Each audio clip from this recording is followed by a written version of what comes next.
Hello, everyone. Hope all of you are safe and well. ਜਿਵੇਂ ਕਿ ਪਹਿਲਾਂ ਵੀ ਅਸੀਂ ਕਹਿੰਦੇ ਹੁੰਦੇ ਹਾਂ ਕਿ ਕੋਈ ਵੀ ਤੁਹਾਡਾ ਕੁਐਸਚਨ ਹੋਵੇ ਤੁਸੀਂ ਕਮੈਂਟ ਸੈਕਸ਼ਨ ਦੇ ਵਿੱਚ ਸਾਨੂੰ ਪੁੱਛ ਸਕਦੇ ਹੋ। ਅੱਜ ਜਿਹਦੇ ਬਾਰੇ ਅਸੀਂ ਗੱਲ ਕਰਾਂਗੇ ਉਹ ਹੈਗੀਆਂ ਬਰੀਦਿੰਗ ਐਕਸਰਸਾਈਜ਼ਸ, ਮੈਡੀਟੇਸ਼ਨ ਵੀ ਜਿਹਨੂੰ ਕਹਿੰਦੇ ਆ। ਸ਼ਾਇਦ ਤੁਸੀਂ ਬਹੁਤ ਸੁਣਿਆ ਹੋਊਗਾ, ਰਿਸਰਚ ਬਹੁਤ ਜ਼ਿਆਦਾ ਲੋਕਾਂ ਦੇ ਵਿੱਚ ਇਸ ਚੀਜ਼ ਦਾ ਹੈ ਕਿ ਇਹਦੇ ਰਿਸਰਚ ਕੀਤਾ ਹੋਇਆ ਐਂਡ ਬਹੁਤ ਲੋਕਾਂ ਲਈ ਇਹ ਬਹੁਤ ਲੋਕਾਂ ਦੀ ਮਾਨਸਿਕ ਸਿਹਤ ਵਾਸਤੇ ਵਰਤਦੇ ਵੀ ਆ ਰੋਜ਼ਾਨਾ 'ਤੇ। ਸੋ ਆਪਾਂ ਬਰੀਦਿੰਗ ਐਕਸਰਸਾਈਜ਼ਸ ਜਾਂ ਮੈਡੀਟੇਸ਼ਨ ਇਹਨੂੰ ਕਿਸ ਨੂੰ ਕਹਿੰਦੇ ਆ। ਸੋ ਜਿਹੜੀਆਂ ਬਰੀਦਿੰਗ ਐਕਸਰਸਾਈਜ਼ਸ ਜਿਹੜੀ ਇੱਕ ਮੈਡੀਟੇਸ਼ਨ ਹੁੰਦੀ ਹੈ, ਇਹਦਾ ਮਤਲਬ ਇਹ ਹੈ ਕਿ ਜਦੋਂ ਸਾਡਾ ਦਿਮਾਗ ਸੋਚ ਐਂਡ ਸੋਚੀ ਜਾਂਦਾ, ਬਿਕਾਜ਼ ਸਾਨੂੰ ਜਿਹੜੀਆਂ ਸੋਚਾਂ ਆਈ ਜਾਂਦੀਆਂ 60,000 ਤੋਂ ਉੱਪਰ ਵੀ ਇੱਕ ਦਿਨ ਦੀਆਂ ਸੋਚਾਂ, ਆਈ ਥਿੰਕ ਨੰਬਰ ਆ ਕਿ ਅਸੀਂ ਇੰਨਾ ਉੱਪਰ 60,000 ਤੋਂ ਉੱਪਰ ਵੀ ਸੋਚਾਂ ਸੋਚਦੇ ਹਾਂ। ਸੋ ਫॉर ਐਗਜ਼ਾਮਪਲ ਜਦੋਂ ਸੋਚਾਂ ਤੁਹਾਡੀਆਂ ਆਈ ਜਾਂਦੀਆਂ, ਤੁਹਾਡਾ ਜਿਹੜਾ ਦਿਮਾਗ ਆ ਉਹ ਕੌਨਸਟੈਂਟਲੀ ਕੰਮ ਕਰੀ ਜਾਂਦਾ ਵਾ, ਉਹ ਸੋਚਾਂ ਆਈ ਜਾਂਦੀਆਂ ਅਤੇ ਦਿਮਾਗ ਆ ਜਿਹੜਾ ਉਹ ਓਵਰਵੈਲਮ ਫੀਲ ਕਰੀ ਜਾਂਦਾ। ਬਰੀਦਿੰਗ ਐਕਸਰਸਾਈਜ਼ ਮੈਡੀਟੇਸ਼ਨ ਦਾ ਮਤਲਬ ਇਹ ਹੈ ਕਿ ਅਸੀਂ ਉਹਨਾਂ ਸੋਚਾਂ ਦੇ ਵਿੱਚ ਦਿਮਾਗ ਨੂੰ ਥਾਂ ਦੇਣੀ ਆ। ਸੋ ਇੱਕ ਸੋਚ, ਦੋ ਸੋਚ, ਤਿੰਨ ਸੋਚ, ਚਾਰ ਸੋਚ ਇਵੇਂ ਆਈ ਜਾਂਦੀਆਂ, ਪਰ ਜਦੋਂ ਅਸੀਂ ਬਰੀਦਿੰਗ ਐਕਸਰਸਾਈਜ਼ ਜਿਹੜੀ ਹੈ ਕਿ ਅੱਜ ਮੈਂ ਤੁਹਾਨੂੰ ਉਹਦੀ ਡੈਮੋ ਕਰਕੇ ਦਿਖਾਉਂਗੀ, ਆਪਾਂ ਕਰਾਂਗੇ ਵੀ ਇਸ ਵੀਡੀਓ ਦੇ ਵਿੱਚ। ਉਹ ਬਰੀਦਿੰਗ ਐਕਸਰਸਾਈਜ਼ ਦਾ ਮਤਲਬ ਇਹ ਹੈ ਕਿ ਉਸ ਸੋਚਾਂ ਦੇ ਵਿਚਕਾਰ ਤੁਹਾਡੇ ਸਪੇਸ ਗੈਪ ਹੋਣ ਲੱਗ ਜਾਂਦਾ, ਸਪੇਸ ਆਉਣ ਲੱਗ ਜਾਂਦੀ। ਸੋ ਤੁਸੀਂ ਇੱਕ ਸੋਚ ਸੋਚਦੇ ਹੋ, ਕਿੰਨਾ ਚਿਰ ਤੁਹਾਡਾ ਦਿਮਾਗ ਥੋੜ੍ਹਾ ਚਿਰ ਸੋਚ ਨਹੀਂ ਸੋਚਦਾ, ਫਿਰ ਉਸ ਤੋਂ ਬਾਅਦ ਸੋਚਦਾ, ਫਿਰ ਉਸ ਤੋਂ ਬਾਅਦ ਇੱਕ ਗੈਪ ਆਉਂਦਾ, ਫਿਰ ਸੋਚਦਾ। ਸੋ ਬੇਸਿਕਲੀ ਜਿਹੜਾ ਤੁਹਾਡਾ ਸੋਚਾਂ ਦੀ ਰਫਤਾਰ ਆ, ਜਿਹੜੀ ਤੁਹਾਡੇ ਦਿਮਾਗ ਦੇ ਵਿੱਚ ਇੱਕ ਮੈਡੀਟੇਸ਼ਨ, ਇੱਕ ਬਰੀਦਿੰਗ ਉਹ ਘਟਾਉਂਦੀ ਆ। ਹੁੰਦਾ ਕੀ ਆ ਕਿ ਜਿਹੜੇ ਕਲਚਰ 'ਚ ਜੀ ਸੋਸਾਇਟੀ ਦਾ ਆਪਾਂ ਹਿੱਸਾ ਵਾਂ, ਜਦੋਂ ਸਾਡਾ ਮਨ ਅਸ਼ਾਂਤ ਆ, ਜਦੋਂ ਸਾਡਾ ਮਨ ਐਂਗਜ਼ਾਇਟੀ 'ਚ ਆ, ਪੈਨਿਕ ਆ, ਜਦੋਂ ਅਸੀਂ ਦੁਖੀ ਹਾਂ, ਸਾਨੂੰ ਬਾਹਰ ਦੇਖਣਾ ਸਿਖਾਇਆ ਜਾਂਦਾ ਕਿ ਤੇਰੇ ਦੁੱਖ ਦਾ ਹੱਲ ਬਾਹਰ ਆ, ਤੇਰਾ ਮਨ ਅਸ਼ਾਂਤ ਆ, ਬਾਹਰ ਹੱਲ ਆ। ਐਂਡ ਜਿਹੜੀਆਂ ਕਈ ਵਾਰ ਐਡਵਰਟਾਈਜ਼ਮੈਂਟਸ ਵੀ ਆਪਾਂ ਨੂੰ ਦੇਖਣ ਨੂੰ ਟੀ ਵੀ 'ਤੇ ਮਿਲੀਆਂ, ਤੁਸੀਂ ਦੁਖੀ ਮਹਿਸੂਸ ਕਰਦੇ ਹੋ, ਤੁਸੀਂ ਆਹ ਚੀਜ਼ ਖਰੀਦੋ, ਤੁਸੀਂ ਦੁਖੀ ਮਹਿਸੂਸ ਕਰਦੇ ਹੋ, ਤੁਸੀਂ ਆਹ ਚੀਜ਼ ਖਾਓ, ਤੁਸੀਂ ਆਹ ਚੀਜ਼ ਪੀਓ, ਤੁਸੀਂ ਆਹ ਕੱਪੜਾ ਖਰੀਦੋ। ਐਂਡ ਇਸ ਕਰਕੇ ਜਦੋਂ ਅਸੀਂ ਆਪਣੇ ਮਨ ਦੇ ਤਣਾਅ, ਸਟਰੈਸ ਦੇ ਵਿੱਚ ਹੁੰਦੇ ਹੋ, ਸਾਡਾ ਪਹਿਲਾ ਮਕਸਦ ਇਹ ਹੁੰਦਾ ਕਿ ਅਸੀਂ ਬਾਹਰ ਵੇਖਦੇ ਹਾਂ, ਅਸੀਂ ਇਹਨੂੰ ਹੱਲ ਕਰਨ ਲਈ, ਬਿਕਾਜ਼ ਕੌਨਸਟੈਂਟਲੀ ਸਾਡੀ ਜਿਹੜੀ ਨਿਗਾਹ ਵਾ ਉਹ ਬਾਹਰ ਜ਼ਿਆਦਾ ਵਾ ਅਤੇ ਅੰਦਰ ਘੱਟ ਆ। ਐਂਡ ਅੰਦਰ ਘੱਟ ਕੀ ਮੇਰੇ ਖਿਆਲ ਦੇ ਵਿੱਚ ਬਿਲਕੁਲ ਵੀ ਨਹੀਂ ਹੈ। ਐਂਡ ਇਸ ਕਰਕੇ ਜਿਹੜੀ ਇੰਗਜ਼ਾਇਟੀ ਆ, ਪੈਨਿਕ ਅਟੈਕ ਆ, ਜਿਹੜੇ ਸਾਡੇ ਅੰਦਰ ਦਾ ਡਿਪਰੈਸ਼ਨ ਆ, ਉਹ ਵੱਧਦਾ ਜਾਂਦਾ, ਬਿਕਾਜ਼ ਅਸੀਂ ਜਿਹੜੀ ਅੰਦਰ ਦੀ ਜਿਹੜੀ ਤਕਲੀਫ ਆ ਉਹਨੂੰ ਬਾਹਰ ਨਾਲ ਹੱਲ ਕਰਨ ਦੀ ਕੋਸ਼ਿਸ਼ ਕਰਦੇ ਹਾਂ, ਜਦ ਕਿ ਬਾਹਰ ਨਾਲ ਉਹ ਵੱਧਦੀ ਆ। ਸੋ ਇੱਕ ਜਿਹੜਾ ਮੈਡੀਟੇਸ਼ਨ ਹੈ, ਇੱਕ ਜਿਹੜੀ ਬਰੀਦਿੰਗ ਸਕਿੱਲਸ ਆ, ਉਹ ਤੁਹਾਨੂੰ ਆਪਣੇ ਅੰਦਰ ਜਾਣਾ ਸਿਖਾਉਂਦਾ ਵਾ। ਐਂਡ ਇਹ ਜਿਹੜੀਆਂ ਬਰੀਦਿੰਗ ਐਕਸਰਸਾਈਜ਼ ਹੈ, ਐਂਗਜ਼ਾਇਟੀ ਵਿੱਚ ਬਹੁਤ ਮਦਦ ਕਰਦੀਆਂ, ਪੈਨਿਕ ਦੇ ਵਿੱਚ ਬਹੁਤ ਮਦਦ ਕਰਦੀਆਂ, ਡਿਪਰੈਸ਼ਨ ਦੇ ਵਿੱਚ, ਕੋਈ ਵੀ ਤੁਹਾਨੂੰ ਮਾਨਸਿਕ ਤਣਾਅ ਆ, ਇਹਦੇ ਵਿੱਚ ਬਹੁਤ ਮਦਦਗਾਰ ਹੁੰਦੀਆਂ ਵਾ। ਐਂਡ ਇਹਨੂੰ ਤੁਸੀਂ ਇੱਕ ਐਕਸਰਸਾਈਜ਼, ਇਹਨੂੰ ਇੱਕ ਤੁਸੀਂ ਕਸਰਤ ਲਈ ਲਵੋ। ਜਿਵੇਂ ਅਸੀਂ ਸਰੀਰ ਦੀ ਕਸਰਤ ਕਰਦੇ ਹਾਂ, ਐਂਡ ਜਿਸ ਦਿਨ ਅਸੀਂ ਸਰੀਰ ਦੀ ਕਸਰਤ ਕਰਨ ਛੱਡ ਦਾਂਗੇ, ਉਸ ਦਿਨ ਸਾਡਾ ਸਰੀਰ ਬੈਕ ਟੂ ਅਨਹੈਲਥੀ ਫੀਲ ਕਰਨ ਲੱਗ ਜੂ, ਉਸ ਦਿਨ ਸਾਡੇ ਸਰੀਰ ਦੇ ਵਿੱਚ ਪ੍ਰੋਬਲਮ ਆਉਣ ਲੱਗ ਜਾਣਗੀਆਂ। ਇਵੇਂ ਜਿਹੜੀ ਤੁਹਾਡੀ ਮਾਨਸਿਕ ਕਸਰਤ ਆ, ਉਹ ਇੱਕ ਬਰੀਦਿੰਗ ਐਕਸਰਸਾਈਜ਼, ਮੈਡੀਟੇਸ਼ਨ ਇੱਕ ਮਾਨਸਿਕ ਕਸਰਤ ਆ, ਜਿਹੜੀ ਕਿ ਤੁਸੀਂ ਆਪਦੀ ਜ਼ਿੰਦਗੀ ਦੇ ਰੋਜ਼ਾਨਾ ਹਿੱਸੇ ਦੇ ਵਿੱਚ ਉਹਦੇ ਵਿੱਚ ਜਗ੍ਹਾ ਬਣਾਉਣੀ ਆ। ਜਿਵੇਂ ਤੁਸੀਂ ਖਾਣ ਪੀਣ ਦੀ ਜਗ੍ਹਾ ਬਣਾਉਂਦੇ ਹੋ, ਜਿਵੇਂ ਤੁਸੀਂ ਘਰ ਦੇ ਵਿੱਚ ਕਲੀਨਅਪ ਕਰਨ ਦੀ ਜਗ੍ਹਾ ਬਣਾਉਂਦੇ ਹੋ, ਉਵੇਂ ਇੱਕ ਮਨ ਦੀ ਮਾਨਸਿਕ ਕਲੀਨਜ਼ਿੰਗ ਦੇ ਵਿੱਚ, ਮਾਨਸਿਕ ਕਲੀਨਅਪ ਕਰਨ ਦੀ ਵੀ ਜਗ੍ਹਾ ਬਣਾਉਣੀ ਆ। ਜਿਵੇਂ ਤੁਸੀਂ ਆਪਦੇ ਸਰੀਰ ਦੀ ਕਸਰਤ ਕਰਨ ਵਾਸਤੇ ਕੋਈ ਵੀ ਕਸਰਤ ਕਰਦੇ, ਅਸੀਂ ਵਾਕ ਕਰਦੇ ਹਾਂ, ਕੁਛ ਵੀ ਕਰਦੇ ਹਾਂ, ਉਹਦੀ ਜਗ੍ਹਾ ਆਪਣੀ ਜ਼ਿੰਦਗੀ 'ਚ ਬਣਾਉਣੀ, ਉਵੇਂ ਅਸੀਂ ਇਹ ਬਰੀਦਿੰਗ ਐਕਸਰਸਾਈਜ਼ਸ, ਮਾਨਸਿਕ ਕਸਰਤ ਇਹਨੂੰ ਮੰਨੋ। ਐਂਡ ਐਂਡ ਜਿਵੇਂ ਕਿ ਹਰ ਕਸਰਤ ਦੀ ਤਰ੍ਹਾਂ ਜ਼ਰੂਰੀ ਨਹੀਂ ਹੈਗਾ ਕਿ ਤੁਸੀਂ ਪਹਿਲੇ ਦਿਨ ਹੀ 30 ਮਿੰਟ ਮੈਡੀਟੇਸ਼ਨ ਕਰਨ ਦੀ ਕੋਸ਼ਿਸ਼ ਕਰਨੀ, ਬਿਕਾਜ਼ ਇਹ ਪੋਸੀਬਲ ਨਹੀਂ ਹੋਊਗਾ। ਸੋ ਜਿਵੇਂ ਕਿ ਤੁਸੀਂ ਦੂਸਰੀਆਂ ਕਸਰਤ, ਕੋਈ ਵੀ ਜਦੋਂ ਚੀਜ਼ ਆਪਦੀ ਜ਼ਿੰਦਗੀ ਦੇ ਵਿੱਚ ਤੁਸੀਂ ਹੈਬਿਟ ਕ੍ਰੀਏਟ ਕਰਨੀ ਆ, ਥੋੜ੍ਹੇ ਵਕਤ ਨਾਲ ਸਟਾਰਟ ਕਰੋ। ਸੋ 1 ਮਿੰਟ ਦੀ ਮੈਡੀਟੇਸ਼ਨ, 2 ਮਿੰਟ ਦੀ ਮੈਡੀਟੇਸ਼ਨ, 3 ਮਿੰਟ ਦੀ ਮੈਡੀਟੇਸ਼ਨ, 4 ਮਿੰਟ ਦੀ ਬਰੀਦਿੰਗ ਐਕਸਰਸਾਈਜ਼, 5 ਮਿੰਟ। ਸੋ ਹੌਲੀ ਹੌਲੀ ਉਹ ਟਾਈਮ ਵਧਾਉਂਦੇ ਜਾਵੋ, ਬਿਕਾਜ਼ ਜਦੋਂ ਤੁਸੀਂ ਪਹਿਲੇ ਦਿਨ ਹੀ ਬਹੁਤ ਜ਼ਿਆਦਾ ਜ਼ਿਆਦਾ ਟਾਈਮ ਦੇ ਵਿੱਚ ਕੋਈ ਐਕਸਰਸਾਈਜ਼ ਕਰਨ ਦੀ ਕੋਸ਼ਿਸ਼ ਕਰੋਗੇ, ਤੁਹਾਡਾ ਸਰੀਰ ਥੱਕ ਜਾਂਦਾ, ਤੁਹਾਡੀ ਬਾਡੀ ਬਹੁਤ ਟਾਇਰਡ ਹੋ ਜਾਂਦੀ ਆ। ਸੋ ਇਸ ਕਰਕੇ ਉਹ ਜਦੋਂ ਤੁਸੀਂ ਸਟਾਰਟ ਵੀ ਕਰਦੇ ਹੋ, ਕਹਿੰਦੇ ਥੋੜ੍ਹਾ ਸਟਾਰਟ ਕਰੋ, 5-10 ਮਿੰਟ 'ਤੇ ਸਟਾਰਟ ਕਰੋ। ਸੋ ਇਹੀ ਚੀਜ਼ ਐਕਸਰਸਾਈਜ਼ ਮਾਨਸਿਕ ਕਸਰਤ ਦੀ ਆ। ਕਿ ਤੁਸੀਂ ਕਰਨਾ ਵਾ। ਬਹੁਤ ਲੋਕੀ ਆਉਂਦੇ ਆ ਤੇ ਉਹ ਕਹਿੰਦੇ ਕਿ ਕੋਈ ਸਾਨੂੰ ਇੱਦਾਂ ਦੀ ਕੋਈ ਬਾਹਰੋਂ ਕੋਈ ਚੀਜ਼ ਮਿਲੇ ਜਿਹਦੇ ਨਾਲ ਸਾਡੀ ਐਂਗਜ਼ਾਇਟੀ, ਜਿਹਦੇ ਨਾਲ ਸਾਡਾ ਪੈਨਿਕ ਅਟੈਕ, ਜਿਹਦੇ ਨਾਲ ਸਾਡੇ ਡਿਪਰੈਸ਼ਨ ਖਤਮ ਹੋ ਜਾਵੇ। ਐਂਡ ਜਿਵੇਂ ਕਿ ਅਸੀਂ ਕਈ ਲੋਕ ਮੈਡੀਸਨ ਲੈਂਦੇ ਵੀ ਆ, ਪਰ ਉਹਦੇ ਨਾਲ ਨਾਲ ਸਾਨੂੰ ਮਾਨਸਿਕ ਕਸਰਤ ਵੀ ਕਰਨੀ ਬੜੀ ਜ਼ਰੂਰੀ ਆ। ਸੋ ਬਰੀਦਿੰਗ ਐਕਸਰਸਾਈਜ਼ਸ ਦਾ ਮਤਲਬ ਕੀ ਹੈ ਕਿ ਜਿਹੜੀ ਕਲਚਰ, ਜਿਹੜੀ ਸੁਸਾਇਟੀ, ਜਿਵੇਂ ਸਾਡੀ ਅਪਬ੍ਰਿੰਗਿੰਗ ਆ, ਸਾਨੂੰ ਜਾਂ ਤਾਂ ਪਿੱਛੇ ਰਹਿਣਾ ਸਿਖਾਇਆ ਜਾਂਦਾ ਤੇ ਜਾਂ ਸਾਨੂੰ ਗਾਂਹ ਬਾਰੇ ਸੋਚਣਾ ਸਿਖਾਇਆ ਜਾਂਦਾ। ਅੱਜ ਦੇ ਦਿਨ, ਅੱਜ ਦੀ ਘੜੀ ਦੇ ਵਿੱਚ ਸਾਨੂੰ ਜਿਉਣਾ ਨਹੀਂ ਸਿਖਾਇਆ ਜਾਂਦਾ। ਸਾਡਾ ਦਿਮਾਗ ਉਸ ਚੀਜ਼ ਲਈ ਪ੍ਰੋਗਰਾਮਡ ਨਹੀਂ ਹੈਗਾ। ਸਾਡੇ ਦਿਮਾਗ ਦੇ ਵਿੱਚ ਇਹ ਪ੍ਰੋਗਰਾਮ ਹੀ ਨਹੀਂ ਪਾਇਆ ਜਾਂਦਾ ਗਾ ਜਿਹੜੇ ਲੋਕ ਸਾਨੂੰ ਪਾਲ ਰਹੇ ਹੁੰਦੇ ਆ। ਐਂਡ ਐਜ਼ ਅ ਰਿਜ਼ਲਟ ਅਸੀਂ ਵੀ ਆਪਣੇ ਬੱਚਿਆਂ ਦੇ ਦਿਮਾਗ ਦੇ ਵਿੱਚ ਇਹ ਚੀਜ਼ਾਂ ਨਹੀਂ ਪਾਉਂਦੇ ਕਿ ਸਾਡੇ ਮਨ ਦਾ ਸ਼ਾਂਤ ਰਹਿਣਾ, ਐਂਡ ਸਪੈਸ਼ਲੀ ਦੁੱਖ ਦੇ ਵਿੱਚ ਸਾਡੇ ਮਨ ਦਾ ਸ਼ਾਂਤ ਰਹਿਣਾ ਬੜਾ ਜ਼ਰੂਰੀ ਆ। ਪਰ ਇਹ ਸਕਿੱਲ ਸਾਡੇ ਕਿਸੇ ਮਾਪੇ ਵੱਲੋਂ ਸਾਨੂੰ ਦਿੱਤੀ ਨਹੀਂ ਜਾਂਦੀ, ਸਾਡੇ ਸਕੂਲ ਦੇ ਵਿੱਚ ਵੀ ਨਹੀਂ ਪੜ੍ਹਾਈ ਜਾਂਦੀ ਗੀ। ਕਿ ਇਹ ਤਾਂ ਯੂਨੀਵਰਸਿਟੀਜ਼ ਦੇ ਵਿੱਚ ਤੁਸੀਂ ਜਾਂਦੇ, ਜਦੋਂ ਤੁਸੀਂ ਡਿਗਰੀਜ਼ ਲੈਂਦੇ ਹੋ, ਉਦੋਂ ਤੁਹਾਨੂੰ ਸਿਖਾਈ ਜਾਂਦੀ ਕਿ ਮਨ ਨੂੰ ਸ਼ਾਂਤ ਵੀ ਕਿਵੇਂ ਕਰਨਾ। ਇੰਨੀ ਸਾਲ ਜ਼ਿੰਦਗੀ ਤੁਸੀਂ ਬਿਨਾਂ ਅਸ਼ਾਂਤ ਮਨ ਨਾਲ ਹੀ ਰਹਿ ਲੈਂਦੇ ਹੋ।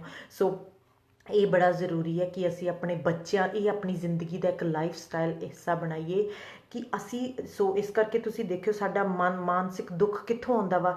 ਸਾਡਾ ਮਾਨਸਿਕ ਦੁੱਖ ਜਾਂ ਤਾਂ ਪਿੱਛੇ ਵਾਸਤੇ ਆਉਂਦਾ, ਜਿਹੜਾ ਪਿੱਛੇ ਅਸੀਂ ਪਛਤਾਵਾ ਕਰੀ ਜਾਂਦੇ ਆ, ਆਹ ਚੀਜ਼ ਐ ਨਹੀਂ ਹੋਣੀ ਚਾਹੀਦੀ, ਜਾਂ ਸਾਡਾ ਮਾਨਸਿਕ ਦੁੱਖ ਆਉਣ ਵਾਲੇ ਸਮੇਂ ਨੂੰ ਐਂਗਜ਼ਾਇਟੀ, ਡਰ ਲੈ ਕੇ। ਥੈਂਕ ਯੂ ਜੀ। ਜਾਂ ਸਾਡਾ ਆਉਣ ਵਾਲਾ ਜਿਹੜਾ ਮਾਨਸਿਕ ਦੁੱਖ ਆ ਆਉਣ ਵਾਲੇ ਵਿੱਚ ਆ। ਹੁਣ ਰਾਈਟ ਨਾਓ ਬਹੁਤ ਘੱਟ ਮੂਮੈਂਟ ਇਹੋ ਜਿਹੇ ਹੁੰਦੇ ਆ ਕਿ ਜਦੋਂ ਸਾਨੂੰ ਹੁਣ ਦੇ ਵਿੱਚ ਦੁੱਖ ਮਿਲ ਰਿਹਾ। ਮੋਸਟਲੀ ਸਾਡਾ ਦੁੱਖ ਕਦੇ ਵੀ ਤੁਸੀਂ ਬੈਠੇ ਆ, ਤੁਸੀਂ ਹੁਣ ਵੀ ਬੈਠੇ ਆ, ਹੁਣ ਕ੍ਰਾਈਸਿਸ ਦੇ ਵਿੱਚ ਵੀ ਅਸੀਂ ਬੈਠੇ ਆ, ਤੁਸੀਂ ਇਹ ਸੋਚ ਕੇ ਦੇਖੋ ਕਿ ਮੇਰਾ ਮਾਨਸਿਕ ਦੁੱਖ ਕਿੱਥੇ ਆ, ਪਿੱਛੇ ਬਾਰੇ ਆ ਜਾਂ ਮੂਹਰਲੇ ਬਾਰੇ ਆ। ਬਿਕਾਜ਼ ਰਾਈਟ ਨਾਓ, ਹੁਣ ਦੇ ਟਾਈਮ 'ਤੇ ਇਸ ਮੂਮੈਂਟ ਦੇ ਵਿੱਚ ਸਾਡੇ ਕੋਲ ਦੁੱਖ ਨਹੀਂ ਹੈਗਾ। ਦੁਖੀ ਅਸੀਂ ਹੋ ਰਹੇ ਹਾਂ ਆਉਣ ਵਾਲੇ ਟਾਈਮ ਨੂੰ ਵੇਖ ਕੇ, ਇਮੈਜਿਨ ਕਰਕੇ, ਸੋਚ ਕੇ। ਐਂਡ ਉਹ ਵੀ ਕਿਸੇ ਦਿਨ ਅਸੀਂ ਟੌਪਿਕ 'ਤੇ ਗੱਲ ਕਰਾਂਗੇ ਕਿ ਅਸੀਂ ਇਮੈਜੀਨੇਸ਼ਨ ਨੂੰ ਕਿਵੇਂ ਕ੍ਰੀਏਟ ਕਰਦੇ ਹਾਂ। ਜਾਂ ਅਸੀਂ ਦੁਖੀ ਹੋ ਰਹੇ ਹਾਂ ਕਿ ਸਾਡੇ ਨਾਲ ਪਿੱਛੇ ਕੀ ਹੋਇਆ, ਅਸੀਂ ਪਿੱਛੇ ਕਿਸੇ ਨਾਲ ਕੀ ਕੀਤਾ। ਸੋ ਸਾਨੂੰ ਅੱਜ, ਹੁਣ, ਐਂਡ ਬਹੁਤ ਘੱਟ ਸਮਾਂ ਅਸੀਂ ਆਪਣੀ ਜ਼ਿੰਦਗੀ ਦਾ ਹੁਣ ਇੱਕ ਪ੍ਰੈਜ਼ੈਂਟ ਮੂਮੈਂਟ ਦੇ ਵਿੱਚ ਗੁਜ਼ਾਰਦੇ ਹਾਂ। ਮੋਸਟਲੀ ਤਾਂ ਗੁਜ਼ਾਰਦੇ ਨਹੀਂ, ਬਹੁਤ ਮੈਨੂੰ ਲੱਗਦਾ ਮੇ ਬੀ ਉਹ ਕਹਿੰਦੇ ਕਿ ਬਹੁਤ ਘੱਟ ਤੋਂ ਘੱਟ ਸਮਾਂ, ਤੁਸੀਂ ਆਪ ਹੀ ਵੇਖ ਲਓ, ਘੱਟ ਤੋਂ ਘੱਟ ਸਮਾਂ। ਬਿਕਾਜ਼ ਜਦੋਂ ਅਸੀਂ ਕਈ ਵਾਰ ਫੰਕਸ਼ਨ ਦੀ ਵੀ ਕਿਸੇ ਦੀ ਤਿਆਰੀ ਕਰਦੇ ਹਾਂ ਕਿ ਅਸੀਂ ਕਿਸੇ ਦੇ ਵਿਆਹ 'ਤੇ ਜਾਣਾ ਜਾਂ ਸਾਡਾ ਕੋਈ ਪ੍ਰੋਗਰਾਮ ਆ, ਅਸੀਂ ਉਸ ਪ੍ਰੋਗਰਾਮ ਦੇ ਵਿੱਚ ਵੀ ਆਉਣ ਵਾਲੇ ਟਾਈਮ ਦੀ ਤਿਆਰੀ ਕਰ ਰਹੇ ਹੁੰਦੇ ਹਾਂ। ਸੋ ਕੋਈ ਵੀ ਅਸੀਂ ਪ੍ਰੋਗਰਾਮ ਜਾਂ ਕੋਈ ਵੀ ਚੀਜ਼ ਅਸੀਂ ਅਸੀਂ ਇੰਜੋਏ ਨਹੀਂ ਕਰ ਪਾਉਂਦੇ ਅਸੀਂ ਉਸ ਵਕਤ ਦੇ ਵਿੱਚ, ਕਿਉਂਕਿ ਸਾਡੇ ਮਨ ਦਾ ਟਿਕਾ ਉਸ ਇੱਕ ਹੁਣ ਦੇ ਇੱਕ ਦਮ ਦੇ ਵਿੱਚ ਸਾਡੇ ਮਨ ਨੂੰ ਟਿਕਣਾ ਨਹੀਂ ਆਉਂਦਾ। ਕਿਉਂ ਨਹੀਂ ਟਿਕਣਾ ਆਉਂਦਾ? ਸਾਨੂੰ ਸਿਖਾਇਆ ਨਹੀਂ ਗਿਆ। ਸਾਡੀ ਜਿਹੜੀ ਮਾਨਸਿਕ ਪ੍ਰੋਗਰਾਮਿੰਗ ਇਹੋ ਜਿਹੀ ਨਹੀਂ ਕੀਤੀ ਗਈ। ਇਸ ਕਰਕੇ ਸਾਨੂੰ ਫੋਰ ਐਗਜ਼ਾਮਪਲ ਇਵੇਂ ਲੈ ਲਓ ਤੁਸੀਂ, ਜਿਵੇਂ ਤੁਸੀਂ ਆਪਦੇ ਸਰੀਰ ਦੀ ਕਸਰਤ ਨਾ ਕਰਨੀ ਸਿਖਾਓ ਆਪਦੇ ਬੱਚੇ ਨੂੰ, ਐਂਡ 30-35 ਸਾਲਾਂ ਦਾ ਉਹ ਹੋ ਜਾਵੇ, ਐਂਡ ਸਡਨਲੀ ਉਹਦੇ ਸਰੀਰ ਨੂੰ ਪਤਾ ਲੱਗੇ ਵੀ ਉਹਨੂੰ ਤਾਂ ਕਸਰਤ ਕਰਨੀ ਪੈਣੀ। ਤੁਸੀਂ ਦੇਖੋ ਚੀਜ਼ਾਂ ਜ਼ਿੰਦਗੀ ਵਿੱਚ ਗ੍ਰਹਿਣ ਕਰਨੀ ਵੀ, ਉਹਦੇ ਸਰੀਰ ਨੂੰ ਅਡੈਪਟ ਕਰਨਾ ਵੀ ਕਿੰਨਾ ਔਖਾ ਵਾ, ਜਿਹੜੀ 30-35 ਸਾਲ ਤੱਕ ਉਹਦੀ ਜ਼ਿੰਦਗੀ ਦਾ ਹਿੱਸਾ ਨਹੀਂ ਸੀ। ਸੋ ਇਵੇਂ ਮਾਨਸਿਕ ਕਸਰਤਾਂ ਸਾਨੂੰ ਸਿਖਾਈਆਂ ਨਹੀਂ ਜਾਂਦੀਆਂ, ਇਸ ਕਰਕੇ ਸਾਡੇ ਦਿਮਾਗ ਦਾ ਹਿੱਸਾ ਨਹੀਂ ਬਣਦੀਆਂ। ਪਰ ਹੁਣ ਜਿਹੜੀ ਮਾਨਸਿਕ ਕਸਰਤ ਆ ਬੜੀ ਜ਼ਰੂਰਤ ਆ, ਕਿਉਂਕਿ ਹੁਣ ਆਪਣੇ ਕੋਲ ਆ ਕ੍ਰਾਈਸਿਸ ਆਉਣ ਵਾਲੇ ਟਾਈਮ ਦੇ ਵਿੱਚ ਸਾਡਾ ਇੱਕ ਮੈਂਟਲ ਹੈਲਥ ਕ੍ਰਾਈਸਿਸ ਆਉਣਾ, ਸਾਡਾ ਇੱਕ ਕ੍ਰਾਈਸਿਸ ਆਉਣਾ ਜਿੱਥੇ ਸਾਡੇ ਦਿਮਾਗ ਨੇ ਖਰਾਬ ਹੋਣ ਲੱਗ ਜਾਣਾ। ਸੋ ਉਹ ਕ੍ਰਾਈਸਿਸ ਆਉਣ ਤੋਂ ਪਹਿਲਾਂ ਹੀ ਅਸੀਂ ਆਪਦੇ ਆਪ ਨੂੰ ਸਾਂਭੀਏ, ਐਂਡ ਅਸੀਂ ਕਸਰਤਾਂ ਵੱਧ ਤੋਂ ਵੱਧ ਕਰਨ ਦੀ ਕੋਸ਼ਿਸ਼ ਕਰੀਏ, ਤਾਂ ਜੋ ਸਾਡੇ ਨਾਲ ਪੜ੍ਹ ਰਹੇ ਬੱਚਿਆਂ ਵੀ ਇਸ ਮਾਨਸਿਕ ਕਸਰਤ ਕਰਕੇ ਮਨ ਨੂੰ ਸ਼ਾਂਤ, ਕਿਉਂਕਿ ਹਰ ਕਿਸੇ ਸਿਚੁਏਸ਼ਨ ਦੇ ਵਿੱਚ ਮਨ ਦਾ ਸ਼ਾਂਤ ਹੋਣਾ ਬੜਾ ਜ਼ਰੂਰੀ ਆ। ਮਨ ਦਾ ਇੱਕਦਮ ਇੱਕ ਠਹਿਰਾਵ ਦੇ ਵਿੱਚ ਹੋਣਾ ਬੜਾ ਜ਼ਰੂਰੀ ਆ। ਸੋ ਅਸੀਂ ਇਹ ਮੈਂ ਠਹਿਰਾਵ ਕਿਵੇਂ ਕਰਦਾ, ਇੱਕ ਮਾਨਸਿਕ ਕਸਰਤ ਬਰੀਦਿੰਗ ਐਕਸਰਸਾਈਜ਼ਸ ਨਾਲ ਕਰਾਂਗੇ। ਸੋ ਫੋਰ ਐਗਜ਼ਾਮਪਲ ਤੁਸੀਂ ਕਿਤੇ ਵੀ ਬੈਠ ਸਕਦੇ ਹੋ। ਇਹ ਬਰੀਦਿੰਗ ਐਕਸਰਸਾਈਜ਼ ਇਹ ਨਹੀਂ ਤੁਸੀਂ ਦਿਨ ਦੇ ਕਿਸੇ ਵੀ ਟਾਈਮ 'ਤੇ ਕਰ ਸਕਦੇ ਹੋ, ਜ਼ਰੂਰੀ ਨਹੀਂ ਤੁਸੀਂ ਸੁਬਾਹ ਕਰਨੀਆਂ ਜਾਂ ਸ਼ਾਮ ਨੂੰ ਕਰਨੀਆਂ। ਕੋਸ਼ਿਸ਼ ਕਰੋ ਕਿ ਉਦੋਂ ਨਾ ਕਰੋ ਜਦੋਂ ਤੁਸੀਂ ਟਾਇਰਡ ਹੋਵੋ, ਬਿਕਾਜ਼ ਮੋਸਟਲੀ ਮੈਨੂੰ ਪਤਾ ਕਈ ਵਾਰ ਸ਼ਾਮ ਨੂੰ ਜਦੋਂ ਮੈਂ ਕਰਨ ਲੱਗਦੀ ਹਾਂ ਬਰੀਦਿੰਗ ਐਕਸਰਸਾਈਜ਼, ਤਾਂ ਤੁਹਾਨੂੰ ਜਦੋਂ ਤੁਸੀਂ ਅੱਖਾਂ ਮੀਚ ਕੇ ਬੈਠਦੇ ਆ ਬਰੀਦਿੰਗ, ਤੁਹਾਨੂੰ ਨੀਂਦ ਆਉਣ ਲੱਗ ਜਾਂਦੀ ਆ। ਸੋ ਇਸ ਕਰਕੇ ਜਦੋਂ ਤੁਹਾਨੂੰ ਨੀਂਦ ਆਉਣ ਲੱਗ ਜਾਂਦੀ ਹੈ, ਤੁਹਾਡਾ ਕੌਨਸਨਟ੍ਰੇਸ਼ਨ ਜਿਹੜਾ ਸਾਹਾਂ 'ਤੇ ਰਹਿੰਦਾ ਨੀਗਾ। ਸੋ ਇਸ ਕਰਕੇ ਉਦੋਂ ਕੋਸ਼ਿਸ਼ ਕਰੋ ਵੀ ਜਦੋਂ ਤੁਸੀਂ ਪੂਰੇ ਰਿਲੈਕਸਡ ਹੋਵੋ, and which is mostly morning ਦੇ ਵਿੱਚ ਹੀ ਹੁੰਦੇ ਆ। ਐਂਡ ਇਹ ਬਰੀਦਿੰਗ ਐਕਸਰਸਾਈਜ਼ ਤੁਸੀਂ ਜੇ ਤੁਸੀਂ ਡਰਾਈਵ ਨਹੀਂ ਕਰ ਰਹੇਗੇ, ਤੁਸੀਂ ਨਾਲ ਬੈਠੇ ਆ ਕਿਸੇ ਦੇ, ਤੁਸੀਂ ਆਰਾਮ ਨਾਲ ਕਰ ਸਕਦੇ ਹੋ। ਕਿਸੇ ਦੇ ਘਰੇ ਬੈਠੇ ਹੋ, ਤੁਸੀਂ ਆਰਾਮ ਨਾਲ, ਲੋਕੀ ਗੱਲਾਂ ਕਰ ਰਹੇ ਆ, ਤੁਸੀਂ ਉੱਥੇ ਵੀ ਬਰੀਦਿੰਗ ਐਕਸਰਸਾਈਜ਼ਸ ਕਰ ਸਕਦੇ ਹੋ। ਸੋ ਇਹਦਾ ਕੋਈ ਇੱਕ ਪ੍ਰੋਪਰ ਨਹੀਂ ਹੈਗਾ ਕਿ ਅਸੀਂ ਟਾਈਮ ਹੀ ਕੱਢਣਾ, ਕਈ ਵਾਰ ਅਸੀਂ ਬਿਜ਼ੀ ਹੁੰਦੇ ਆ, ਦੈਟਸ ਓਕੇ। ਕਿਚਨ ਦੇ ਵਿੱਚ ਤੁਸੀਂ ਖੜੇ ਹੋ, ਤੁਸੀਂ ਉਦੋਂ ਬਰੀਦਿੰਗ ਐਕਸਰਸਾਈਜ਼ਸ ਕਰ ਸਕਦੇ ਹੋ। ਹਾਂਜੀ, ਹੁੰਦਾ ਕੀ ਆ ਕਿ ਸੋ ਫॉर एग्जांपल ਜਦੋਂ ਤੁਸੀਂ ਇਹ ਬਰੀਥਿੰਗ ਐਕਸਰਸਾਈਜ਼ਸ ਕਰਨੀਆਂ ਵਾ ਇਹਨਾਂ ਦੇ ਵਿੱਚ ਤੁਸੀਂ ਸੋਚਾਂ ਦੀ ਰਫ਼ਤਾਰ ਨੂੰ ਠਹਿਰਾਵ ਦੇਣਾ, ਸੋਚਾਂ ਦੀ ਜਿਹੜੀ ਰਫ਼ਤਾਰ ਤੁਹਾਡੇ ਦਿਮਾਗ ਦੇ ਵਿੱਚ ਘੁੱਕਦੀ ਰਹਿੰਦੀ ਉਹਨੂੰ ਸ਼ਾਂਤ ਕਰਨਾ ਵਾ। ਐਂਡ ਉਹਨੂੰ ਸ਼ਾਂਤ ਕਰਨ ਵਾਸਤੇ ਤੁਹਾਨੂੰ ਕੀ ਕਰਨਾ ਪਊਗਾ, ਸੋ ਕਿਤੇ ਵੀ ਤੁਸੀਂ ਬੈਠ ਸਕਦੇ ਹੋ ਜਾਂ ਖੜ ਸਕਦੇ ਹੋ, ਜਿਹੜੀ ਵੀ ਸਿਚੁਏਸ਼ਨ 'ਚ ਤੁਸੀਂ ਕੰਫਰਟੇਬਲ ਹੋ। ਹੁੰਦਾ ਕੀ ਆ ਕਿ ਸੋ ਜਦੋਂ ਤੁਸੀਂ ਆਪਣੀਆਂ ਅੱਖਾਂ ਬੰਦ ਕਰ ਸਕਦੇ ਹੋ ਜਾਂ ਤੁਸੀਂ ਖੋਲ੍ਹ ਸਕਦੇ ਹੋ, ਮੋਸਟ ਆਫ ਦਾ ਟਾਈਮ ਅੱਖਾਂ ਜਦੋਂ ਤੁਸੀਂ ਬੰਦ ਕਰਦੇ ਹੋ ਉਦੋਂ ਥੋੜ੍ਹਾ ਜਿਹੜਾ ਕੌਨਸਨਟ੍ਰੇਸ਼ਨ ਆ ਜ਼ਿਆਦਾ ਵੱਧਦਾ ਵਾ। ਸੋ ਤੁਸੀਂ ਅੱਖਾਂ ਬੰਦ ਕਰ ਸਕਦੇ ਹੋ। ਐਂਡ ਇਹ ਜਦੋਂ ਅਸੀਂ ਕਈ ਵਾਰ ਸ਼ੁਰੂ ਦੇ ਵਿੱਚ ਬਰੀਥਿੰਗ ਐਕਸਰਸਾਈਜ਼ਸ ਕਰਨ ਲੱਗ ਜਾਂਦੇ ਹਾਂ, ਤੁਸੀਂ ਕਈ ਵਾਰ ਲੋਕ ਆਉਂਦੇ ਕਹਿੰਦੇ ਤੁਸੀਂ ਤਾਂ ਕਿਹਾ ਸੀ ਸੋਚਾਂ ਨਹੀਂ ਆਉਣੀਆਂ। ਕਈ ਵਾਰ ਤੁਸੀਂ ਦੇਖੋ ਵੀ ਕਈ ਲੋਕ ਪਾਠ ਕਰਦੇ ਤੇ ਉਹਦੇ ਵਿੱਚ ਸੋਚਾਂ ਆਈ ਜਾਂਦੀਆਂ ਵਾ, ਦਿਮਾਗ ਦੀ ਸੋਚ ਕਿਤੇ ਲੱਗੀ ਜਾਂਦੀ ਹੈ, ਰਾਈਟ। ਸੋ ਉਵੇਂ ਜਦੋਂ ਤੁਸੀਂ ਬਰੀਥਿੰਗ ਐਕਸਰਸਾਈਜ਼ਸ ਦੇ ਵਿੱਚ ਵੀ ਸੋਚਾਂ ਆਉਣਗੀਆਂ, ਆ ਜਾਣ ਦਿਓ, ਇਟਸ ਓਕੇ। ਬਿਕਾਜ਼ ਕਈ ਵਾਰ ਅਸੀਂ ਗੁੱਸੇ ਹੋ ਜਾਂਦੇ ਵੀ ਸੋਚਾਂ ਨੂੰ ਅਸੀਂ ਰੋਕਣ ਦੀ ਕੋਸ਼ਿਸ਼ ਕਰ ਰਹੇ, ਰੁਕ ਕਿਉਂ ਨਹੀਂ ਰਹੀਆਂ ਗਿਆ। It's okay. ਅਸੀਂ ਲੜਨਾ ਨਹੀਂ ਹੈਗਾ ਗਾ, ਸਾਡਾ ਮਕਸਦ ਨਹੀਂ ਹੈਗਾ ਕਿ ਅਸੀਂ ਲੜਨਾ, ਅਸੀਂ ਐਕਸੈਪਟ ਕਰਨਾ ਜਿਹੜੀ ਚੀਜ਼ ਆ ਰਹੀ ਆ, ਅਤੇ ਅਸੀਂ ਕੌਨਸਟੈਂਟਲੀ ਜਿਹੜਾ ਸਾਡਾ ਧਿਆਨ ਆ ਉਹ ਸਾਹ 'ਤੇ ਹੋਣਾ ਚਾਹੀਦਾ। ਸੋ ਫॉर एग्जांपल ਜਿਵੇਂ ਹੁਣ ਤੁਸੀਂ ਮੇਰੇ ਨਾਲ ਰਾਈਟ ਨਾਓ ਜਿਹੜੀ ਬਰੀਥਿੰਗ ਐਕਸਰਸਾਈਜ਼ਸ ਦੀ ਮੈਂ ਡੈਮੋ ਕਰ ਰਹੀ ਹਾਂ, ਤੁਸੀਂ ਇਹ ਕਰ ਸਕਦੇ ਹੋ। ਸੋ ਕੋਸ਼ਿਸ਼ ਕਰਿਓ 1 ਜਾਂ 2 ਮਿੰਟ ਦੇ ਵਿੱਚ ਤੋਂ ਸਟਾਰਟ ਕਰਕੇ ਫਿਰ ਤੁਸੀਂ ਆਪਣਾ ਟਾਈਮ ਵਧਾ ਸਕਦੇ ਹੋ। ਸੋ ਅੱਖਾਂ ਬੰਦ ਕਰਕੇ ਤੁਸੀਂ ਜਿੱਥੇ ਵੀ ਤੁਹਾਡਾ ਸਾਹ ਉੱਪਰ ਜਦੋਂ ਉੱਪਰ ਨੂੰ ਜਾਂਦਾ, ਤੁਸੀਂ ਆਪਣੀ ਚੈਸਟ ਵੱਲ ਜਦੋਂ ਤੁਹਾਨੂੰ ਮਹਿਸੂਸ ਹੁੰਦਾ ਕਿ ਹੁਣ ਤੁਸੀਂ ਸਾਹ ਅੰਦਰ ਲੈ ਰਹੇ ਹੋ, ਫਿਰ ਐਕਸਹੇਲ ਕਰ ਰਹੇ ਹੋ ਨੱਕ ਦੇ ਰਾਹੀਂ, ਸਾਹ ਲੈ ਰਹੇ ਹੋ ਅੰਦਰ, ਤੁਸੀਂ ਮਹਿਸੂਸ ਕਰ ਰਹੇ ਹੋ, ਤੁਹਾਨੂੰ ਪਤਾ ਲੱਗ ਰਿਹਾ ਵਾ ਸਾਹ ਉੱਪਰ ਆ ਰਿਹਾ, ਫਿਰ ਨੱਕ ਦੇ ਥਰੂ ਐਕਸਹੇਲ ਕਰ ਰਹੇ ਹੋ, ਤੁਸੀਂ ਇਨਹੇਲ ਕਰ ਰਹੇ ਹੋ, ਪਹਿਲਾਂ ਲੈਂਦੇ ਹੋ, ਫਿਰ ਐਕਸਹੇਲ ਨੱਕ ਦੇ ਰਾਹੀਂ ਬਾਹਰ ਕੱਢਦੇ ਹੋ, ਫਿਰ ਲੈਂਦੇ ਹੋ। ਤੁਹਾਨੂੰ ਪਤਾ ਲੱਗਦਾ ਕਿ ਤੁਹਾਡੀ ਜਿਹੜੀ ਛਾਤੀ ਆ ਜਾਂ ਚੈਸਟ ਉੱਪਰ ਨੂੰ ਆਉਂਦੀ ਆ, ਜਿਵੇਂ ਹਵਾ ਭਰਦਾ ਲੱਗਦੀ ਉਹਦੇ ਵਿੱਚ ਕੁਛ, ਫਿਰ ਤੁਸੀਂ ਐਕਸਹੇਲ ਕਰ ਸਕਦੇ ਹੋ, ਨੱਕ ਥਾਈਂ ਬਾਹਰ ਕੱਢ ਰਹੇ। ਸੋ ਇਨਹੇਲ ਕਰਨਾ, ਐਕਸਹੇਲ ਕਰਨਾ। ਜਿਹੜਾ ਤੁਹਾਡਾ ਦਿਮਾਗ ਜਿਹੜਾ ਤੁਹਾਡਾ ਕੌਨਸਨਟ੍ਰੇਸ਼ਨ ਆ ਉਹ ਤੁਹਾਡੇ ਸਾਹਾਂ 'ਤੇ ਹੋਣਾ ਚਾਹੀਦਾ ਵਾ। ਸੋ ਫॉर एग्जांपल ਜਦੋਂ ਮੈਂ ਵੀ ਮੈਡੀਟੇਸ਼ਨ ਕਰਦੀ ਹਾਂ, ਦੂਸਰੀਆਂ ਸੋਚਾਂ ਦਿਮਾਗ ਦੇ ਵਿੱਚ ਆ ਜਾਂਦੀਆਂ ਵਾ, ਕਿਉਂਕਿ ਭੁੱਲ ਜਾਂਦੇ ਹਾਂ ਕਿ ਅਸੀਂ ਮੈਡੀਟੇਸ਼ਨ ਕਰ ਰਹੇ ਹਾਂ, ਫਿਰ ਉਹ ਦੂਸਰੀਆਂ ਸੋਚਾਂ ਜਿਹੜੀਆਂ ਨਹੀਂ ਸੋਚਣੀਆਂ ਹੁੰਦੀਆਂ ਉਹ ਆ ਜਾਂਦੀਆਂ। ਇਟਸ ਓਕੇ, ਉਹਨਾਂ ਨੂੰ ਆਉਣ ਦਿਓ, ਇਟਸ ਓਕੇ। ਐਂਡ ਬਾਰ-ਬਾਰ ਆਪਦੇ ਆਪ ਨੂੰ ਯਾਦ ਕਰਾਵੋ ਕਿ ਮੈਂ ਮੈਡੀਟੇਸ਼ਨ ਕਰ ਰਿਹਾ, ਬਾਰ-ਬਾਰ ਫਿਰ ਉਸ ਟਰੈਕ 'ਤੇ ਆ ਜਾਓ। ਸੋ ਜਿਵੇਂ ਇਸ ਟਰੈਕ 'ਤੇ ਤੁਸੀਂ ਚੱਲੀ ਜਾਂਦੇ ਹੋ, ਤੁਹਾਡੇ ਇਨਹੇਲ ਕਰਦੇ ਹੋ, ਐਕਸਹੇਲ ਕਰਦੇ ਹੋ, ਇਨਹੇਲ ਸਾਹ, ਫਿਰ ਐਕਸਹੇਲ ਬਾਹਰ ਕੱਢਣਾ। ਜਦੋਂ ਤੁਸੀਂ ਇਹ ਰੇਲ ਗੱਡੀ ਵਾਂਗੂ ਟਰੈਕ 'ਤੇ ਚੱਲੇ ਜਾਂਦੇ ਹੋ, ਦੂਸਰੀਆਂ ਸੋਚਾਂ ਤੁਹਾਨੂੰ ਇੱਧਰ ਜਾਂ ਉੱਧਰ ਕਰਨਗੀਆਂ, ਇੱਧਰ ਜਾਂ ਉੱਧਰ ਕਰਨਗੀਆਂ, ਐਂਡ ਹੋਵੋਗੇ ਤੁਸੀਂ, ਐਂਡ ਇਟਸ ਓਕੇ। ਕੋਈ ਨਹੀਂ, ਇਟਸ ਓਕੇ ਜੇ ਤੁਹਾਡਾ ਦਿਮਾਗ ਐਮ ਵੇਵ ਕਰ ਰਿਹਾ, ਹੋ ਜਾਣ, ਦੈਟਸ ਓਕੇ। ਫਿਰ ਤੁਸੀਂ ਆਪਦੇ ਆਪ ਨੂੰ ਦਿਮਾਗ ਜਦੋਂ ਤੁਸੀਂ ਸਾਹਾਂ 'ਤੇ ਫਿਰ ਆ ਜਾਣਾ, ਫਿਰ ਤੁਸੀਂ ਲਾਈਨ ਕਰ ਲੈਣਾ, ਫਿਰ ਕਿਸੇ ਹੋਰ ਸੋਚ ਨੇ ਤੁਹਾਨੂੰ ਇੱਧਰ ਨੂੰ ਕਰ ਦੇਣਾ ਜਾਂ ਉੱਧਰ ਨੂੰ ਕਰ ਦੇਣਾ, ਫਿਰ ਤੁਸੀਂ ਕੋਸ਼ਿਸ਼ ਕਰਨੀ ਹੈ ਕਿ ਮੈਂ ਸਾਹਾਂ ਵੱਲ ਧਿਆਨ ਦੇਵਾਂ। ਸੋ ਹੁਣ 3 ਜਾਂ 4 ਮਿੰਟ ਦੀ ਆਪਾਂ ਕਰਾਂਗੇ ਬਰੀਥਿੰਗ ਐਕਸਰਸਾਈਜ਼ ਕਰਾਂਗੇ। ਸੋ ਜੇ ਤੁਸੀਂ ਵੀ ਹੁਣ ਡਰਾਈਵ ਵਗੈਰਾ ਜਾਂ ਹੋਪਫੁਲੀ ਤੁਸੀਂ ਬਿਜ਼ੀ ਨਹੀਂ ਜਾਂ ਡਰਾਈਵ ਨਹੀਂ ਕਰ ਰਹੇ ਕਿਉਂਕਿ ਤੁਸੀਂ ਵਾਚ ਕਰ ਰਹੇ ਹੋ, ਸੋ ਜੇ ਤੁਸੀਂ ਬੈਠੇ ਹੋ, ਤੁਸੀਂ ਬੈਠ ਕੇ ਅਸੀਂ ਆਪਾਂ ਬਰੀਥਿੰਗ ਐਕਸਰਸਾਈਜ਼ਸ ਕਰਾਂਗੇ। ਐਂਡ ਤੁਹਾਡਾ ਦਿਮਾਗ ਇੱਧਰ ਉੱਧਰ ਜਾਊਗਾ, ਮੈਂ ਤੁਹਾਨੂੰ ਯਾਦ ਕਰਾਉਂਗੀ ਵੀ ਵਾਪਸ ਸੋਚਾਂ 'ਤੇ ਆ ਜਾਓ, ਵਾਪਸ ਸਾਹਾਂ 'ਤੇ ਆ ਜਾਓ, ਆਪਦੇ ਸਾਹ 'ਤੇ ਆਵੋ, ਆਪਦਾ ਕੌਨਸਨਟ੍ਰੇਸ਼ਨ ਸਾਹ 'ਤੇ ਲੈ ਕੇ ਆਵੋ। ਐਂਡ ਇਟਸ ਓਕੇ ਜੇ ਤੁਸੀਂ ਇੱਧਰ ਉੱਧਰ ਵੇਵ ਕਰੋਗੇ, ਮੈਂ ਤੁਹਾਨੂੰ ਕੌਨਸਟੈਂਟਲੀ 1-1 ਮਿੰਟ ਬਾਅਦ ਯਾਦ ਕਰਵਾਉਂਦੀ ਰਹੂੰਗੀ ਕਿ ਤੁਸੀਂ ਆਪਦਾ ਵਾਪਸ ਧਿਆਨ ਸਾਹਾਂ 'ਤੇ ਲੈ ਕੇ ਆਵੋ।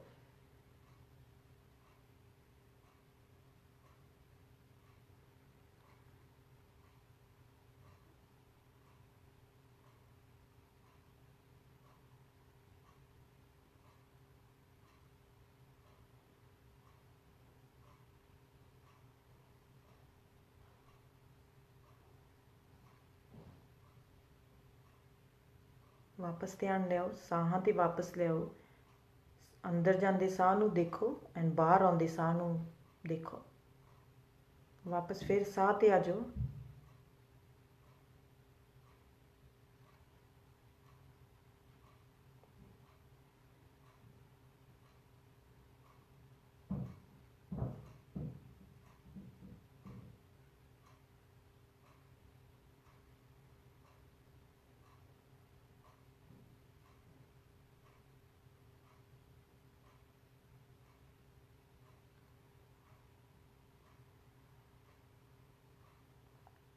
ਜਿੰਨਾ ਵੀ ਤੁਸੀਂ ਕੰਫਰਟੇਬਲ ਹੋ ਵਾਪਸ ਫਿਰ ਸਾਹਾਂ 'ਤੇ ਆ ਜਾਓ। ਜਿੰਨੇ ਕੁ ਵੀ ਤੁਸੀਂ ਕੰਫਰਟੇਬਲ ਆ ਆਪਦੇ ਸਾਹ ਨਾਲ ਜੁੜਨ 'ਤੇ, ਜੇ ਆਪਦਾ ਹੋਲਡ ਕਰ ਸਕਦੇ ਹੋ ਸਾਹ ਉਹ ਵੀ ਕਰ ਸਕਦੇ ਹੋ, ਪਰ ਰਿਮੈਂਬਰ ਆਪਣੀ ਕੰਡੀਸ਼ਨ, ਆਪਣੀ ਬਰੀਥਿੰਗ ਕੰਡੀਸ਼ਨ ਪ੍ਰੋਪਰਲੀ, ਜਿਹੜੀ ਚੀਜ਼ ਤੁਸੀਂ ਕੰਫਰਟੇਬਲ ਹੋ ਉਹ ਕਰਨੀ ਆ।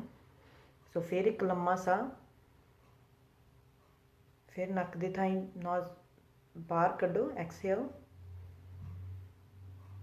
ਫਿਰ ਲੰਮਾ ਸਾਹ,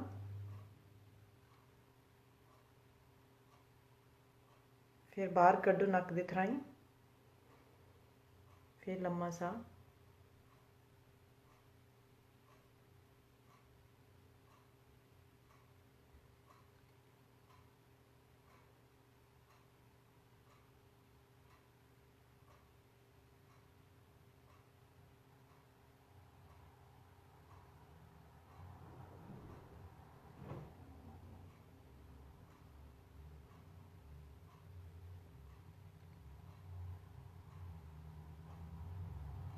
ਵਾਪਸ ਸਾਹ 'ਤੇ ਆ ਜਾਓ। ਵਾਪਸ ਫਿਰ ਆਪਦੇ ਆਪ ਨੂੰ ਸਾਹ 'ਤੇ ਆ ਜਾਓ।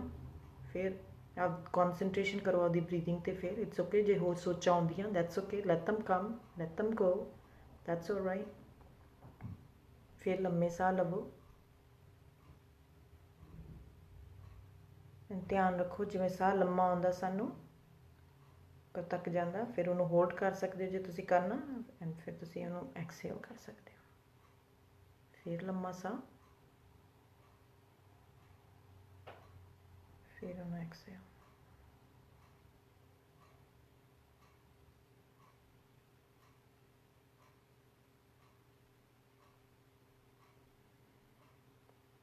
ਸੋ ਹੋਪਫੁਲੀ ਇਹ ਐਕਸਰਸਾਈਜ਼ ਤੁਹਾਡੀ ਮਦਦ ਕਰ ਰਹੇ ਹੋਗੀ। ਸੋ ਇਹ ਇੱਕ ਮਨ ਨੂੰ ਟਿਕਾਉਣ ਵਾਲੀ ਐਕਸਰਸਾਈਜ਼ ਆ, ਮਾਨਸਿਕ ਕਸਰਤ ਜਿਹਨੂੰ ਅਸੀਂ ਕਹਿੰਦੇ ਹਾਂ। ਐਂਡ ਕੋਸ਼ਿਸ਼ ਕਰੋ ਪਹਿਲਾਂ 1 ਮਿੰਟ ਤੋਂ ਸਟਾਰਟ ਕਰੋ। ਮੈਂ ਕੋਸ਼ਿਸ਼ ਕੀਤੀ ਕਿ ਮੈਂ ਤੁਹਾਨੂੰ ਬੈਟਰ ਐਕਸਪਲੇਨ ਕਰ ਸਕਾਂ, ਪਰ ਹੋਰ ਵੀ ਵੀਡੀਓਜ਼ ਹੈਗੀਆਂ ਜਿਹੜੀਆਂ ਤੁਹਾਨੂੰ ਇਹ ਕਸਰਤ ਬਾਰੇ, ਬਰੀਥਿੰਗ ਐਕਸਰਸਾਈਜ਼ਸ। ਸੋ ਆਪਦੇ ਸਾਹਾਂ ਨਾਲ ਜੁੜਨਾ। ਤੁਸੀਂ ਮਹਿਸੂਸ ਕੀਤਾ ਹੋਊਗਾ ਕਿ ਜਦੋਂ ਤੁਸੀਂ ਸਾਹਾਂ ਨਾਲ ਜੁੜਦੇ ਨਾ ਆਪਦੇ ਨਾਲ, ਤੁਹਾਡੀਆਂ ਜਿਹੜੀਆਂ ਸੋਚਾਂ ਉਹ ਆਪਦੇ ਆਪ ਪਰੇ ਹੋ ਜਾਂਦੀਆਂ, ਆਪਦੇ ਆਪ ਪਾਸੇ ਚਲੀਆਂ ਜਾਂਦੀਆਂ, ਕਿਉਂਕਿ ਤੁਸੀਂ ਇੱਕ ਸਾਹ 'ਤੇ ਜਦੋਂ ਧਿਆਨ ਦੇਣ ਲੱਗੇ ਤੁਹਾਡਾ ਦਿਮਾਗ ਸੋਚਾਂ ਸੋਚਣੀਆਂ ਬੰਦ ਕਰ ਦਿੰਦਾ ਵਾ 1 ਮਿੰਟ, 1 ਸਕਿੰਟ, 1 ਮਿਲੀ ਸੈਕਿੰਡ ਵਾਸਤੇ। ਫਿਰ ਉਸ ਤੋਂ ਸਾਡਾ ਧਿਆਨ ਚਲਾ ਜਾਂਦਾ, ਫਿਰ ਇੱਕ ਸੋਚ ਦਿਮਾਗ ਦੇ ਵਿੱਚ ਆ ਜਾਂਦੀ ਹੈ। ਫਿਰ ਸੋ ਔਖਾ ਵਾ, ਇਟਸ ਨਾਟ ਈਜ਼ੀ, ਪਰ ਦੈਟਸ ਓਕੇ। ਜਿਵੇਂ ਜਿਵੇਂ ਤੁਸੀਂ ਪ੍ਰੈਕਟਿਸ ਕਰਦੇ ਜਾਓਗੇ, ਆਪਣਾ ਟਾਈਮ ਮੈਡੀਟੇਸ਼ਨ, ਆਪਦੀ ਬਰੀਥਿੰਗ ਐਕਸਰਸਾਈਜ਼ਸ ਦਾ ਵਧਾਉਂਦੇ ਜਾਓਗੇ, ਤੁਹਾਡੇ ਲਈ ਬੈਟਰ ਹੋਊਗਾ। ਐਂਗਜ਼ਾਇਟੀ ਵਾਸਤੇ, ਕਿਸੇ ਵੀ ਭਾਵੁਕ ਐਕਸਪੀਰੀਅੰਸ ਦੇ ਵਿੱਚ ਤੁਸੀਂ ਇਹ ਜਦੋਂ ਇਹ ਚੀਜ਼ਾਂ ਕਰਦੇ ਹੋ, ਤੁਹਾਡੇ ਮਨ ਨੂੰ, ਤੁਹਾਡੇ ਅੰਦਰ ਸ਼ਾਂਤੀ ਫੈਲਦੀ ਹੈ। ਸੋ ਜੇ ਜੇ ਤੁਸੀਂ ਅੱਜ ਕਹੋ ਕਿ ਅੱਜ ਤਾਂ ਮੈਨੂੰ ਕੋਈ ਗੁੱਸਾ ਨਹੀਂ, ਅੱਜ ਤਾਂ ਕੋਈ ਮੇਰਾ ਮਾਨਸਿਕ ਦੁੱਖ ਵੀ, ਮੈਨੂੰ ਕੋਈ ਦੁਖੀ ਨਹੀਂ ਹੈਗਾ, ਫਿਰ ਮੈਨੂੰ ਅੱਜ ਕਰਨ ਦੀ, ਜੀ ਹਾਂ, ਅੱਜ ਵੀ ਤੁਹਾਨੂੰ ਫੋਰ ਐਗਜ਼ਾਮਪਲ ਜਿਵੇਂ ਤੁਸੀਂ ਸਰੀਰ ਦੀ ਕਸਰਤ ਅੱਜ ਕਰੋਗੇ ਤਾਂ 10 ਦਿਨਾਂ ਨੂੰ ਉਹ ਕਸਰਤ ਤੁਹਾਨੂੰ ਬੈਨੀਫਿਟ ਦੇਊਗੀ। ਸੋ ਜਾਂ ਤੁਹਾਨੂੰ ਮਹੀਨੇ ਨੂੰ ਬੈਨੀਫਿਟ ਦੇਊਗੀ। ਸੋ ਇਵੇਂ ਜੇ ਮਾਨਸਿਕ ਕਸਰਤ ਤੁਸੀਂ ਰੋਜ਼ ਨਾਤੇ ਕਰੋਗੇ 1 ਮਿੰਟ, ਓਵਰ ਦਾ ਟਾਈਮ ਉਹ ਤੁਹਾਡੇ ਰਿਸ਼ਤਿਆਂ ਦੇ ਵਿੱਚ ਤੁਹਾਨੂੰ ਸ਼ਾਂਤੀ ਆਉਣ ਲੱਗ ਜੂਗੀ। ਤੁਹਾਡੀ ਜ਼ਿੰਦਗੀ ਦੇ ਹਾਵ ਭਾਵ ਸ਼ਾਂਤ ਹੋ ਜਾਣਗੇ ਐਂਡ ਤੁਸੀਂ ਇਹ ਮਹਿਸੂਸ ਕਰੋਗੇ। ਬਹੁਤ ਲੋਕਾਂ ਦੀਆਂ, ਮੈਂ ਇਹ ਪਰਸਨਲ ਐਕਸਪੀਰੀਅੰਸਿਸ ਤੋਂ ਵੀ ਤੁਹਾਨੂੰ ਕਹਿੰਦੀ ਹਾਂ, ਕਿਉਂਕਿ ਜਦੋਂ ਦੀ ਮੈਂ ਇਹ ਮੈਡੀਟੇਸ਼ਨ ਦੇ ਵਿੱਚ ਆਈ ਹਾਂ ਜਾਂ ਮੈਂ ਆਪਦੀ ਮਾਨਸਿਕ ਕਸਰਤ ਕੀਤੀ ਆ, ਮੈਨੂੰ ਮਹਿਸੂਸ ਹੋ ਰਿਹਾ ਕਿ ਮੇਰੀ ਆਪਦੀ ਜ਼ਿੰਦਗੀ ਦੀ ਐਨਰਜੀ ਬਦਲ ਗਈ ਆ। ਸੋ ਜੇ ਤੁਸੀਂ ਹੋਰ ਵੀ ਵੀਡੀਓਜ਼ ਰਾਹੀਂ ਤੁਸੀਂ ਆਪਦੇ ਇਹ ਬਰੀਥਿੰਗ ਐਕਸਰਸਾਈਜ਼ ਦੇਖ ਸਕਦੇ ਹੋ, ਜੇ ਜ਼ਿਆਦਾ ਸਮਝਣ ਵਾਸਤੇ ਉਹਨਾਂ 'ਤੇ ਵੀ ਜਾ ਸਕਦੇ ਹੋ, ਪਰ ਜ਼ਰੂਰ 1 ਜਾਂ 2 ਮਿੰਟ ਰੋਜ਼ ਇਹ ਐਕਸਰਸਾਈਜ਼ ਕਰੋ ਐਂਡ ਹੌਲੀ ਹੌਲੀ ਆਪਣਾ ਟਾਈਮ ਵਧਾਓ। So thank you. ਕੱਲ੍ਹ ਨੂੰ ਇੱਕ ਫਿਰ ਨਵੇਂ ਲਾਈਵ ਸੈਸ਼ਨ ਦੇ ਨਾਲ ਹਾਜ਼ਰ ਹੋਵਾਂਗੇ। Thank you so much.